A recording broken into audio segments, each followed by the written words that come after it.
Avant de commencer cette vidéo, n'oubliez pas de vous abonner et de la partager. Pour s'abonner, il suffit de cliquer sur la cloche de notification ou le lien d'abonnement juste en dessous. Si vous avez donc des questions à poser, soyez donc libre de les poser dans l'espace commentaire. Bienvenue dans cette nouvelle vidéo. Nous allons comprendre les différentes méthodes de résolution, plus particulièrement la méthode de résolution GRG multistat et évolutionnaire dans le solver. Alors, dans les précédentes vidéos, on a vu comment utiliser la méthode de Simplex PL. On sait donc que Solver utilise 3 moteurs ou encore 3 méthodes pour résoudre les problèmes d'optimisation. On a la méthode GRG non linéaire, on a la méthode Simplex PL et enfin, on a la méthode évolutionnaire.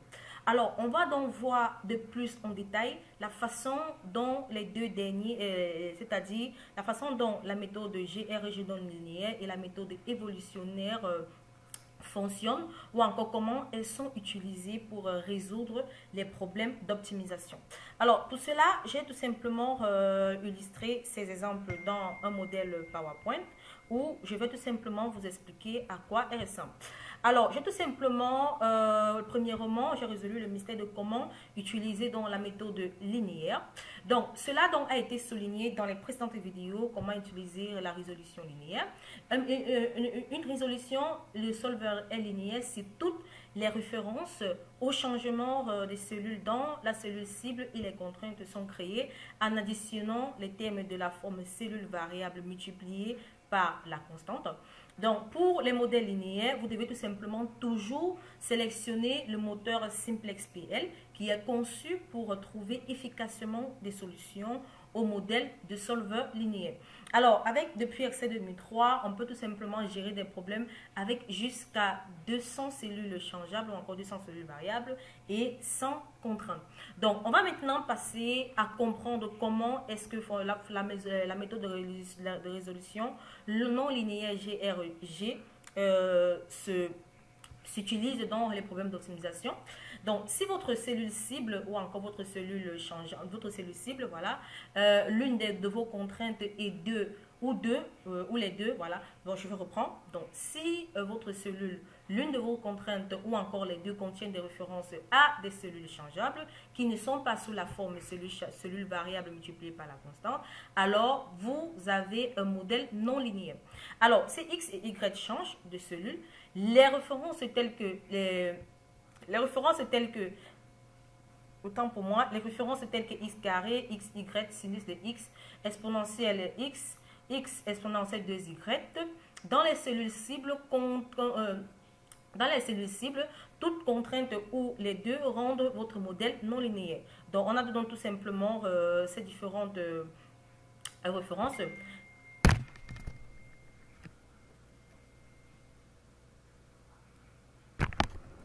Donc, on a dans ces différentes références. Donc, si vos formules non linéaires expliquent des opérations mathématiques ordinaires, telles que les exemples qu'on a pris précédemment, c'est-à-dire x carré, x, y, sinus de x, exponentielle de x et autres, la solution, une utilisation appropriée du moteur GRG non linéaire devrait rapidement trouver la solution optimale à votre modèle de solver. Donc, pour illustrer donc le fonctionnement, le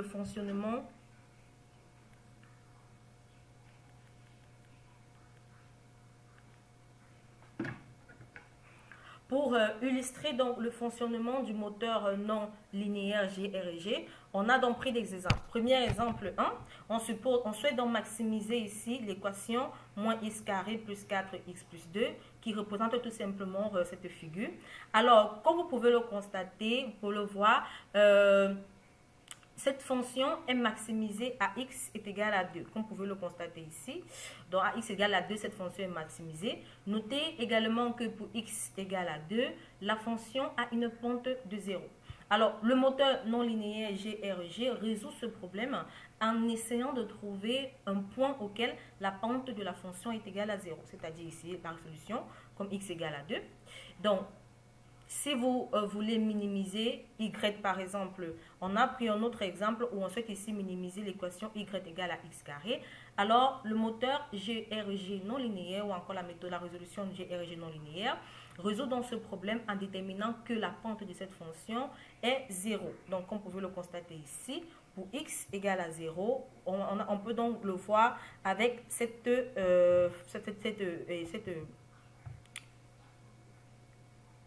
avec le tracé de cette fonction, donc dans cette figure, on a bel et bien x est égal à 0. Malheureusement, de nombreuses fonctions ne fonctionnent pas. Malheureusement, de nombreuses fonctions ne peuvent pas être maximisées simplement en localisant un point où la pente de la fonction est égale à 0. Par exemple, supposons donc que vous souhaitez maximiser la fonction représentée dans cette formule. Donc, on souhaite donc maximiser cette fonction lorsque x est compris entre moins 5 et 5. Donc, ceci maximise donc une fonction avec plusieurs pics. Comme vous pouvez le constater, on a ici plusieurs pics pour cette fonction. Donc, vous pouvez donc voir que cette fonction a plusieurs pics. Donc, si vous commencez avec une valeur de x proche de 1, vous trouvez la bonne solution du problème où on a x est égal à 1 pour la maximisation. Maintenant, si vous commencez près du pic,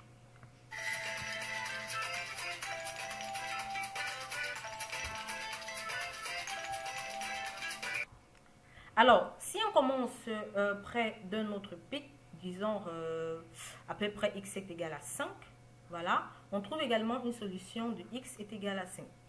Ce qui est incorrect parce que dans la plupart des problèmes, en particulier ceux avec plus d'une cellule changeable, vous ne connaissez pas un bon point de départ. Donc, il semble donc que vous ayez un obstacle majeur à nettoyer.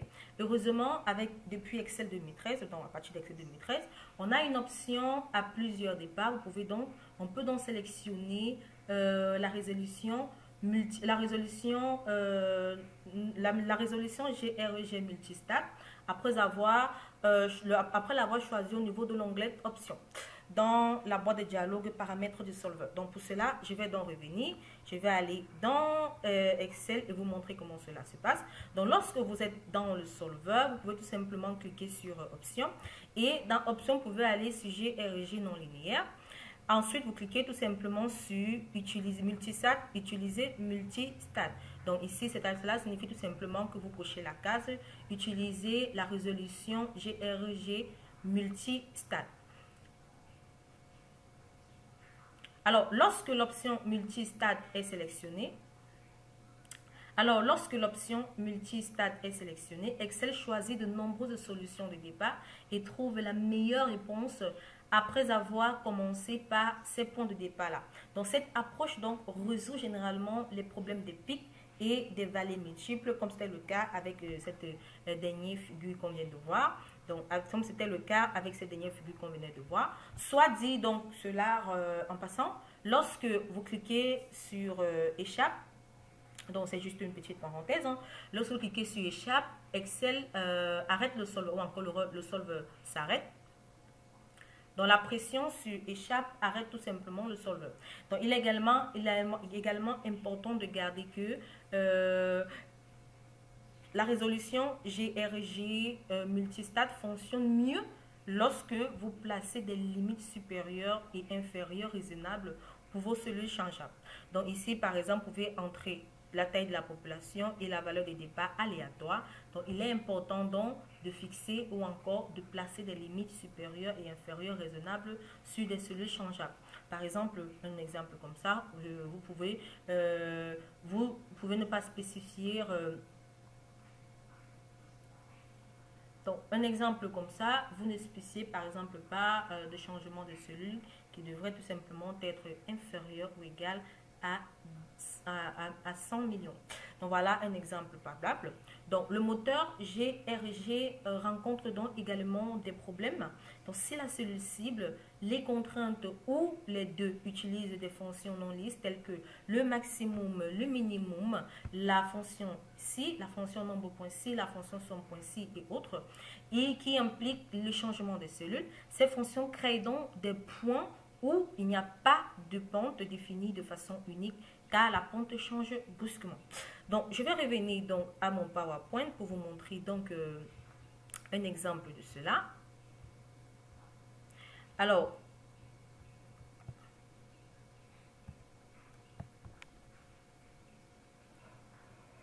Alors, par exemple, supposons qu'un problème d'optimisation vous oblige donc à modéliser la valeur d'une option d'achat européenne avec un prix d'exercice de 40 $.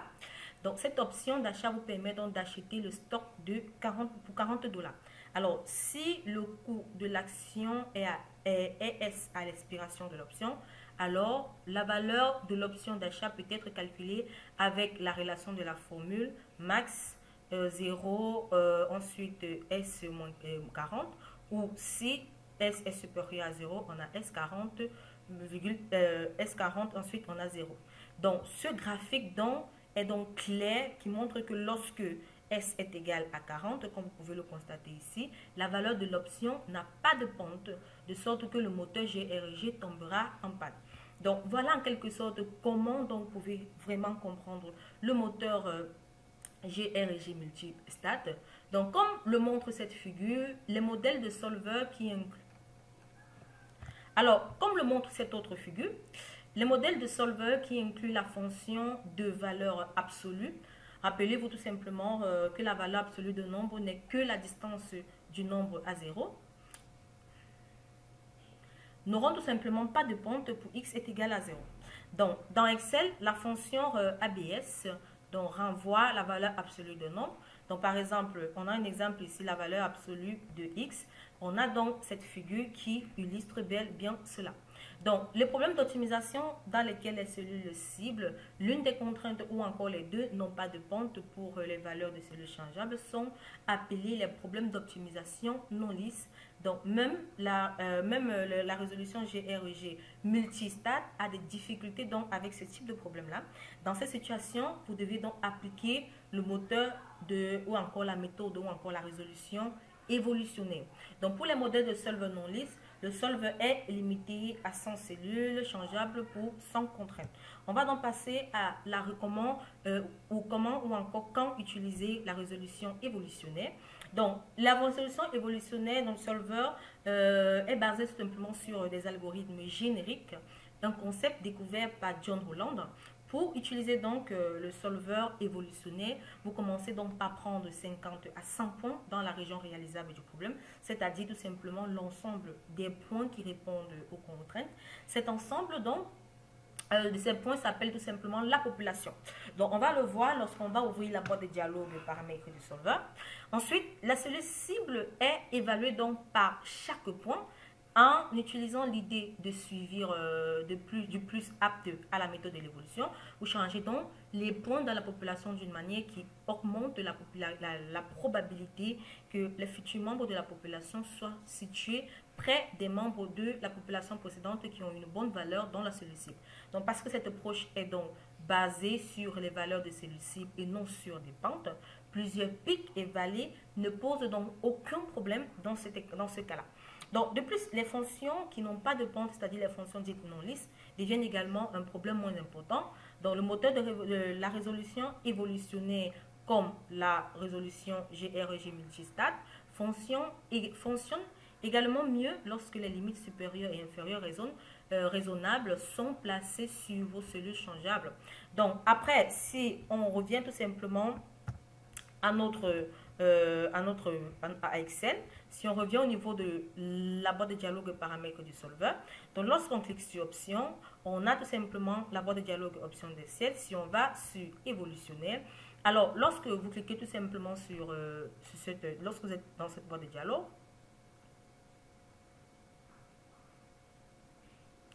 donc, et que vous avez choisi option et que vous vous retrouvez tout simplement sur cette boîte de dialogue, vous pouvez également modifier ici le taux de mutation, autant pour moi à 0,5 par exemple. Voilà, cela dépendra de vous. Vous pouvez modifier le taux de mutation à 0,5. Vous pouvez également sélectionner la case à cocher, limite sur les variables requises. Et vous pouvez également augmenter la durée maximale sans amélioration pour 360, par exemple, ici c'est 30. Vous pouvez par exemple l'ajouter jusqu'à 3600, autant pour moi, secondes. Cela dépend également de vous. Donc, l'augmentation du taux de mutation diminue la probabilité que le solver se coince près d'une mauvaise solution et l'augmentation du temps maximal sans amélioration à 3600 secondes permet au solver de fonctionner jusqu'à ce qu'il ne parvienne pas à améliorer la cellule cible pendant 3600 secondes. Donc, de cette façon, le solver continue de fonctionner même si vous quittez votre ordinateur. Donc, on va donc voir dans les prochaines vidéos comment on va donc utiliser ces deux ou encore ces différentes résolutions, c'est-à-dire la résolution évolutionnaire et la résolution GRG non linéaire pour multistat. Voilà. On va donc voir comment l'utiliser dans les prochaines vidéos avec des exemples beaucoup plus concrets. Donc, j'espère vraiment que vous avez compris la différence entre ces différentes résolutions. Nous allons donc nous retrouver très prochainement dans une nouvelle vidéo.